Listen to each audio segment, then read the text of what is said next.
Hello बच्चों, आज हम मोहम्मद बिन तुगलक के विदेश नीति के बारे में बात करते हैं। उसके विदेश नीति की फॉरेन पॉलिसी के बारे में डिस्कशन करते हैं।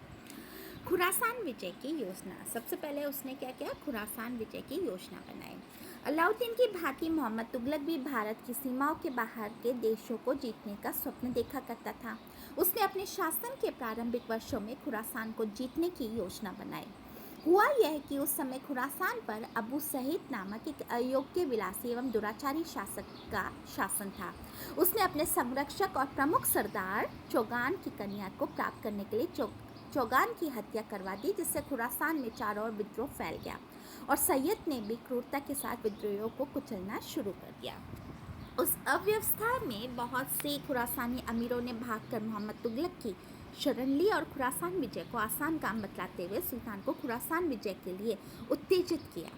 सुल्तान उनके बहकावे में आ गया और 3,70,000 सैनिकों की एक नई सेना गठित की गई। सैनिकों को 1 वर्ष का वेतन राजकोट से पेशगी दे दिया गया, परंतु दूसरे वर्ष इस सेना को भंग कर दिया गया और खुरासान विजय की योजना को त्याग दिया गया, क्योंकि इस समय तक सुल्तान ने जो जानकारी प्राप्त की उससे उसे यह अनुभव हो गया कि भारत और खुरासान के बीच बर्फ से ढके मार्ग को तय करना तथा मार्ग के प्रदेशों की शत्रु जनता से लोहा लेकर खुरासान पर विजय प्राप्त करना बहुत ही कठिन कार्य सिद्ध होगा। इसके अलावा खुरासान की राजनीतिक स्थिति भी बदल चुकी थी। अबू सैयद ने अपने तमाम विरोधियों का दमन करके अपनी स्थिति को सुदृढ़ बना लिया था, इसलिए इस योजना को त्याग कर मोहम्मद तुगलक ने बुद्धिमत्ता का परिचय ही दिया। दूसरा उसका नगरकोट की विजय, जो कि 1337 ईस्वी की बात है। पंजाब के कांगड़ा जिले में एक पहाड़ी पर स्थित नगरकोट का किला गजनवी के समय से मुस्लिम सेनाओं की हंसी उड़ाता आया था।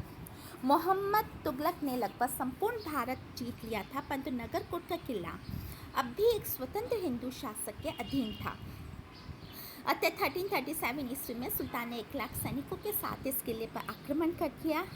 हिंदू राजा ने वीरतापूर्वक सामना किया, परंतु परास्त हुआ। जब उसने सुल्तान की अधीनता स्वीकार कर ली तो सुल्तान ने किला उसको वापस कर दिया और दिल्ली लौट आया। तीसरा कराचल अभियान 1337 से 38 ईस्वी। हिमालय की तराई में स्थित कराचल का हिंदू राज्य भी अभी तक मुस्लिम आक्रमणों से सुरक्षित रहा था। कुछ विद्वानों के अनुसार यह हिंदू राज्य सल्तनत के विरोधियों का आश्रय स्थल बना हुआ था, इसलिए मोहम्मद तुगलक ने इसे जीतने का निश्चय किया। दिल्ली से एक शक्तिशाली सेना के साथ सुल्तान ने इस पर आक्रमण किया। प्रारंभ में काफ़ी सफलता मिली, परंतु वर्षा ऋतु के आगमन से इसे पर्वतीय क्षेत्र में शाही सेना को काफ़ी नुकसान उठाना पड़ा। उधर हिंदू शासक ने भी घबराकर संधि वार्ता शुरू कर दी। सुल्तान उससे युद्ध कर हरजाना लेकर वापस लौट गया। फरिश्ता के विवरण के आधार पर कुछ आधुनिक लेखकों ने कराचल अभियान को सुल्तान के चीन तथा पश्चिमी तिब्बत की विजय योजना बताकर उसको असफल ठहराने का प्रयास किया है, जो सही नहीं है। सुल्तान ने चीन को जीतने का कभी विचार नहीं किया था और न ही किसी समकालीन इतिहासकार ने उसको चीन विजय योजना का उल्लेख किया है। चौथा उसका राजस्थान विजय। मोहम्मद तुगलक ने राजस्थान के कुछ स्वतंत्र राज्यों को पुनः दिल्ली सल्तनत की अधीनता में लाने के लिए सैनिक अभियान किया था अथवा नहीं, इस प्रश्न पर इतिहासकार एकमत नहीं है। राजपूत गाथाओं क्या सुल्तान चित्तौड़ पर आक्रमण किया था, परंतु ने इसे बंदी बना लिया और तभी रिहा किया जबकि सुल्तान ने अमीर को अजमेर, रणथंभौर और नागौर के इलाके देना स्वीकार कर लिया। इसमें कोई संदेह नहीं कि यह विवरण अतिशयोक्तिपूर्ण है, परंतु मोहम्मद तुगलक को पराजय का सामना करना पड़ा था और उसकी पुष्टि करना टॉड, एर्स्काइन, पंडित ओझा आदि विद्वानों ने भी की है।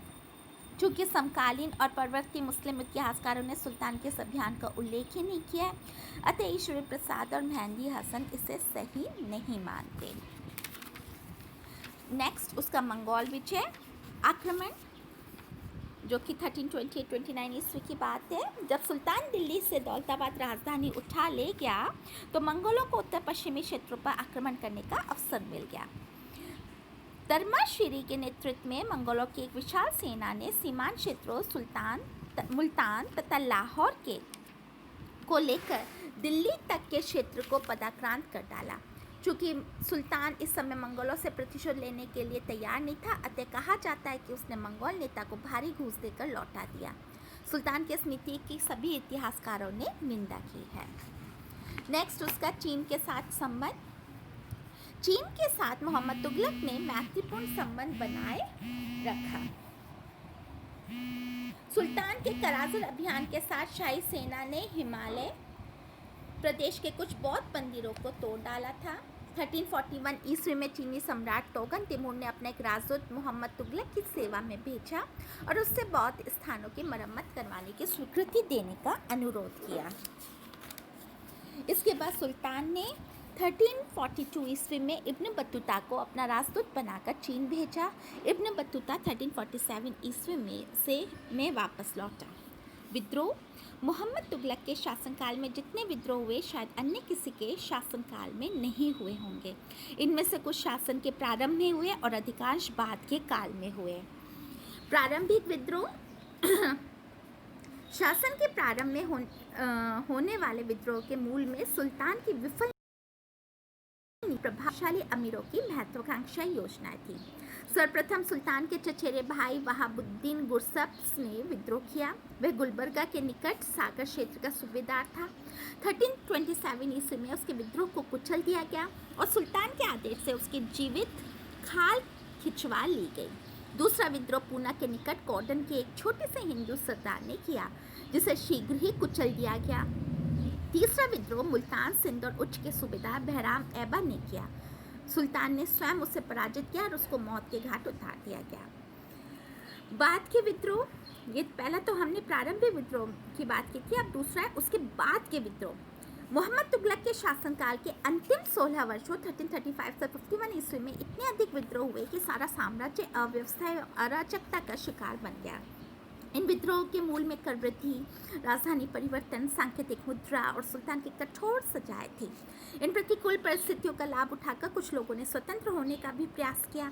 यद्यपि सुल्तान अधिकांश विद्रोह को दबाने में सफल रहा, परंतु कुछ को कुचलने में विफल रहा और उन क्षेत्रों में स्वतंत्र राज्यों का उदय हुआ। पहला 1334-35 ईस्वी में जलालुद्दीन एहसान ने माबर मदुरा के निकट प्रदेश में विद्रोह कर दिया। सुल्तान स्वयं दक्षिण गया, परंतु वारंगल के निकट जोरों में से प्लेग फैला हुआ था और शाही सेना के हजारों सिपाही भी इसके शिकार बन गए। अतः सुल्तान को वारंगल से वापस लौटना पड़ा और माबर का प्रदेश हमेशा के लिए हाथ से निकल गया। दूसरा, लाहौर के सूबेदार अमीर हुलाजू ने विद्रोह किया, परंतु वह परास्त हुआ और मारा गया। तीसरा, दौलताबाद के सूबेदार के पुत्र मलिक हुशंग ने 1335-36 ईस्वी में विद्रोह कर दिया, परंतु शीघ्र ही उसने आत्मसमर्पण कर दिया और सुल्तान ने उसे क्षमा कर दिया। चौथा, सुल्तान गियासुद्दीन ने बंगाल के विद्रोही सूबेदार गियासुद्दीन को दिल्ली के कारावास में बंद कर दिया। मोहम्मद तुगलक ने उसे जेल से रिहा कर अपनी अधीनता में सोनार गांव का शासक बनाकर भेज दिया। सल्तनत में व्याप्त अव्यवस्था का लाभ उठाकर गियासुद्दीन ने अपने आप को स्वतंत्र शासक घोषित कर दिया और सुल्तान ने उसके विरुद्ध सेना भेजी, जिसने गियासुद्दीन को परास्त करके मार डाला। कुछ दिनों बाद शाही सेना के सेनानायक बहराम खान की मृत्यु हो गई और उसके एक सहायक अली मुबारक लखनौती का स्वतंत्र शासक बन बैठा। इस समय मोहम्मद तुगलक अन्य विद्रोही को दबाने में इतना अधिक व्यस्त था कि वह बंगाल की तरफ न जा सका और 1340-41 ईस्वी के बाद बंगाल का सूबा भी दिल्ली सल्तनत से पृथक हो गया। पांचवा, 1337-38 ईस्वी में कड़ा के सूबेदार निज़ाम भाई ने विद्रोह कर दिया, क्योंकि वह पूरा लगान वसूल नहीं कर पाया था। वह परास्त हुआ और सुल्तान के आदेश से उसकी जीवित खाल खिंचवा ली गई। छठा, 1338-39 ईस्वी में बीदर के सूबेदार नसरत खान ने विद्रोह किया। शाही सेना से परास्त होने के बाद उसने समर्पण कर दिया। सुल्तान ने उसकी जागीर छीन ली और उसे क्षमा कर दिया। सातवां, 1339-40 ईस्वी में गुलबर्गा के अधिकारी अली शाह ने विद्रोह किया और उसे पकड़ लिया गया और उसने गजनी को निर्वासित कर दिया। आठवां, 1340-41 ईस्वी में अवध के सूबेदार आइन उल मुल्क ने विद्रोह कर दिया। वह अपने समय का प्रसिद्ध विद्वान तथा सेना नायक भी था और उसे एक लंबे समय से दिल्ली सल्तनत की निष्ठापूर्वक सेवा करता आ रहा था। उसके विद्रोह का मूल कारण यह था कि मोहम्मद तुगलक ने उसे अवध से दक्षिण स्थानांतरित कर दिया था। आइन उल मुल्क को यह संदेह हुआ कि सुल्तान उसकी बढ़ती हुई शक्ति को कम करने के लिए दक्षिण भेज रहा है। सुल्तान स्वयं उसके विद्रोह को दबाने गया। उसे परास्त करने के बाद उसे अपमानित किया गया और उसका पद छीन लिया गया, परंतु उसकी योग्यता एवं विद्वता को ध्यान में रखते हुए सुल्तान ने उसे क्षमा कर दिया। नवाब शाहू अफगान नामक अधिकारी ने सुल्तान के सूबेदार को मारकर उस क्षेत्र की सत्ता हथिया ली और विद्रोह कर दिया। उसको दबाने के लिए भी सुल्तान स्वयं गया, परंतु शाहू अफगान पहाड़ों की ओर भाग गया। 10वां, सुनम और समाना के जाट तथा भट्टी राजपूत सरदारों ने भी सल्तनत के विरुद्ध विद्रोह कर दिया। इनके विद्रोह को कुचलने के लिए भी सुल्तान स्वयं गया। कहा जाता है कि विद्रोह को परास्त करने के बाद उनके प्रमुख नेताओं को पकड़कर दिल्ली लाया गया, जहां उन्हें बलात् मुसलमान बनाया गया। तो ये हमने उसकी विदेश नीति की बात की, जो कि पहला उसका जो खुरासान विजय की योजना, दूसरा उसकी कराचल अभियान, और नगरकोट की विजय, राजस्थान, मंगोल आक्रमण, चीन का संबंध, एंड देन उसके विद्रोह के बारे में बात की थी, जो कि पहला उसके जो जब उसके एसेंड हुआ था थ्रोन में, उस समय के इनिशियल लेवल पे प्रारंभिक विद्रोह थे, और बाद में लेटर ऑन जो विद्रोह थे वो हमने इसके विदेश नीति के तहत लिया था। अब हम नेक्स्ट वीडियो में बच्चों विजयनगर के हिंदू राज्य के नीति पर डिस्कशन करेंगे।